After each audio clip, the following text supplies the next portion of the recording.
Pirtobrutinib is a selective non-covalent reversible BTK inhibitor, and it's been assessed because of its efficacy in patients who've previously been exposed to a covalent BTK inhibitor, because it doesn't rely on the CYS481 binding site for its mechanism of action. And it's been demonstrated to be effective in patients who've received a prior covalent BTK inhibitor. So at ASH this year, we're going to see another of the phase 1/2 Bruton study. In terms of its efficacy, it looks highly effective in those patients who've been exposed to a prior covalent BTK inhibitor, either because of resistance and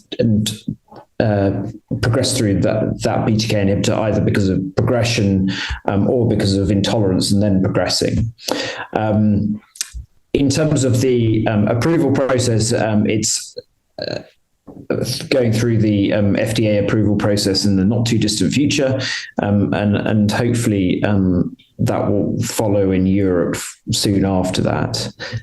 So we await that with great interest. There are a number of randomized studies that are ongoing, looking at the role of Pirtobrutinib either in the post-covalent BTK space in a randomized study compared to investigator choice, either bendamustine rituximab or idelalisib rituximab. And then there's a study ongoing comparing venetoclax-rituximab with or without Pirtobrutinib, both given as fixed duration, so using the Marano regime as the backbone in both arms.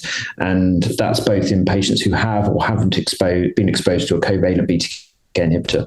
And there's also frontline studies. So there's a study comparing Pirtobrutinib with bendamustine rituximab. Clearly, there are a number of countries around the world still using immunochemotherapy in the frontline setting. So it's undergoing an approval process at the moment, and we await that with interest. But its kind of subsequent use will depend on, obviously, the readouts of those randomized studies.